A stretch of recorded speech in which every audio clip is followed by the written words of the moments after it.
Hello，咁今日就特別少少啦，即係叫做唔用文字啦，咁就用一個係講嘅方式咁樣出嚟啦。事關呢，真係一個好重要嘅原因，就係我最近開始寫本書啊。嗰本書我寫咗大約10章度呢，我再懟俾個編輯睇咁啦。咁我發現呢，基本上原來我係一個文盲嚟嘅。咁所以呢，你叫我繼續喺個 page 度出文呢，都唔好啦。講就算啦咁。咁平時有留意開嘅都知道啦，即係我咩時候係會出文呢？就唔係成日出嘅。咁所以如果你哋喺個 page 嗰度呢，你哋真係撳埋嗰啲搶先看啊嗰啲咁樣啦，真係唔會係一個好大嘅困擾，就好過你哋唔知幾個月之後又同我講喂喂喂，點解你出咗咁多嘢我都睇唔到㗎？咁 Facebook 嗰個系統咁佢就係咁樣㗎啦，咁都冇辦法㗎。你咪撳多個掣咯，咁同埋睇完真係唔該啊，即係like 一 like 啊，真係唔係要話俾我聽你係中意呢樣嘢，因為咧我睇你哋嗰啲嘅 PM 咧係有人睇嘅喎，同埋都唔少人睇嘅喎，但係個問題就係咧一路望落去，大家會睇會喺 PM 嗰度俾回應我，但係你唔 like 嘅時候咧，我就會感到自己係咪好似同空氣做緊嘢咧？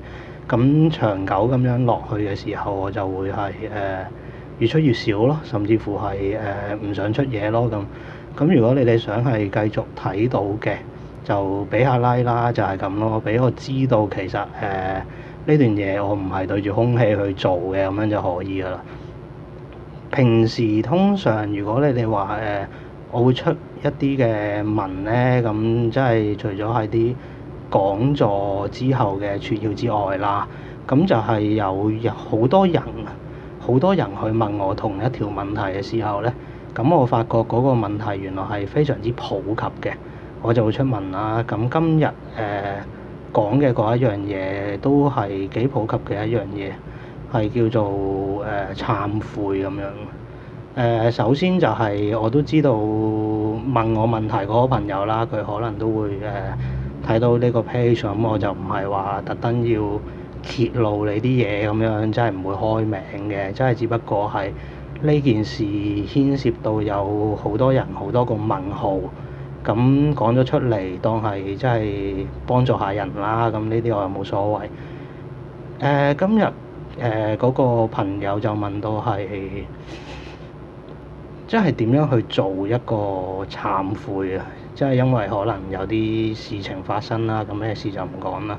有啲事發生，咁好多人都會選擇，喂，不如去做一個懺悔啦。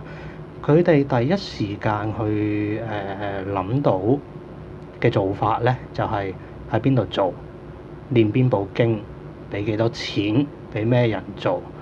咁呢個就係好奇怪嘅一樣嘢嘅，就係大家都諗住去做一樣叫做懺悔嘅嘢嘅時候，咁其實懺悔佢本身係啲咩嚟咧？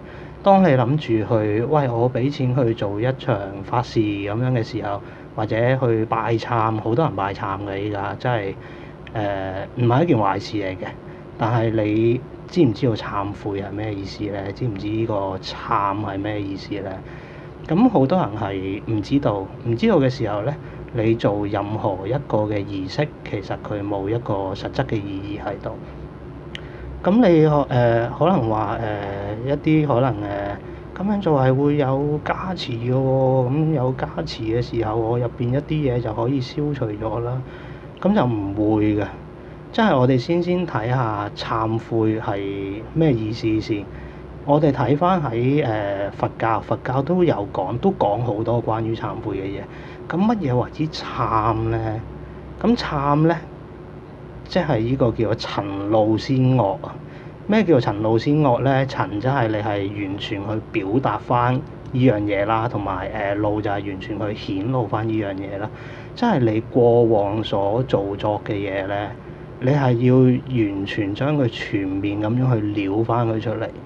所以點解我話好多時你諗住冇咩做下功德啦，去拜下懺啊，消下業障啦咁樣，我都可以話俾你聽係唔得咯。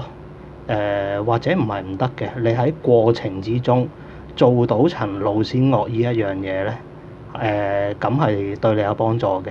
但係通常都唔會，因為點解咧？大家都着重咗喺嗰一個嘅儀式上邊啊，即係嗰個儀式點樣做啊？幾時開始跪啊？幾時開始拜啊？念到邊句啊？跟得啱唔啱啊？等等，即係你將個焦點去咗呢啲表面儀式上邊嘅時候咧，你陳老先惡呢一樣嘢你又做唔到啦。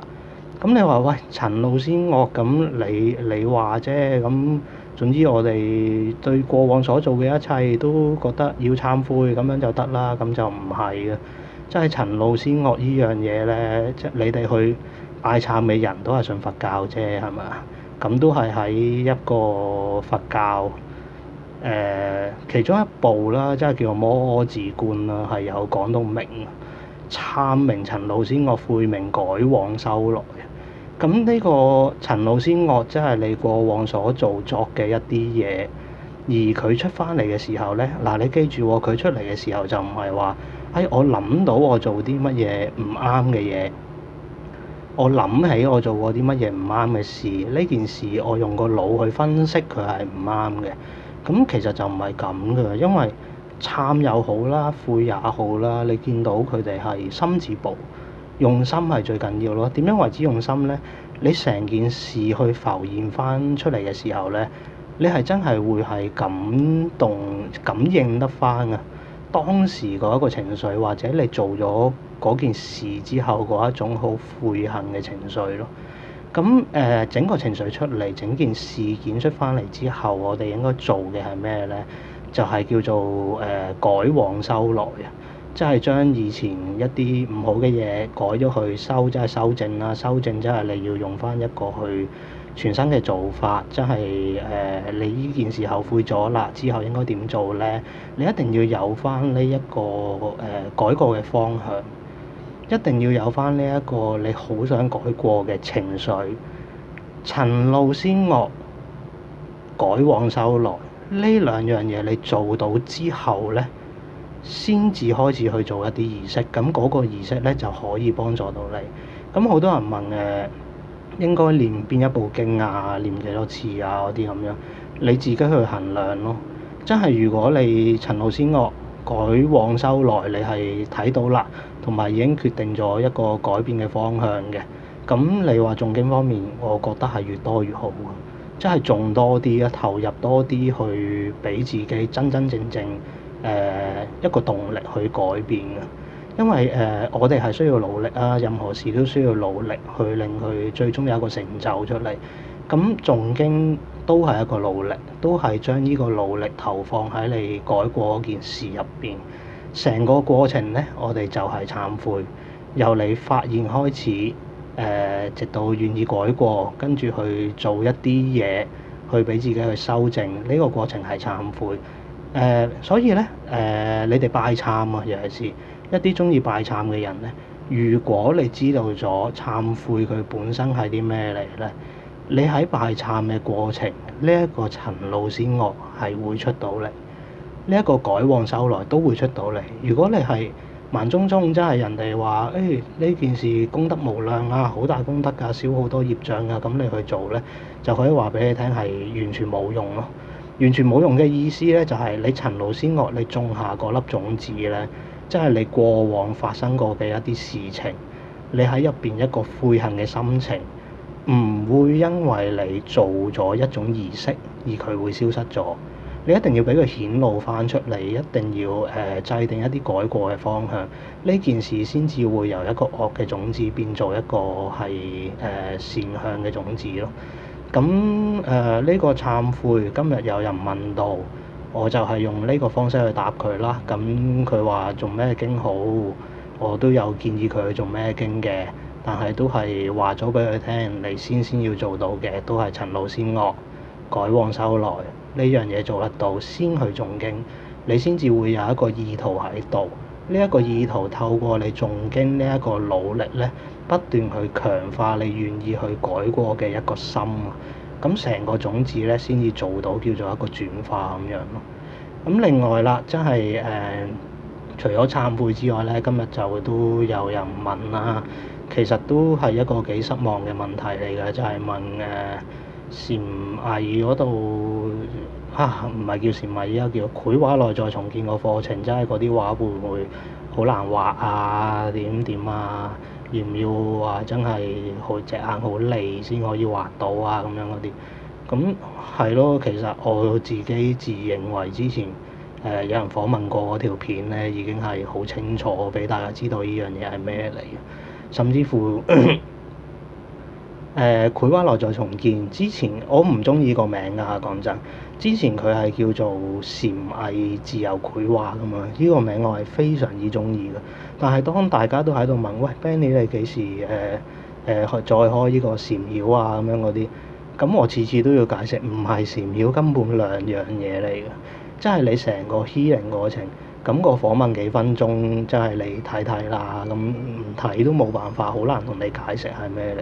即係成個治療嘅過程，同埋點樣去畫一幅有生命嘅畫，你可能會覺得，喂，你話畫有生命嘅畫好咩咧？依家嗰啲流行潮語好膠啊咁樣，就唔係㗎。係當你畫咗一幅有生命嘅畫出嚟之後，你望住嗰幅畫係發覺佢係有動能㗎，好似會活動咁樣㗎。咁呢個係成個禪藝入邊帶俾大家嘅一樣嘢咯。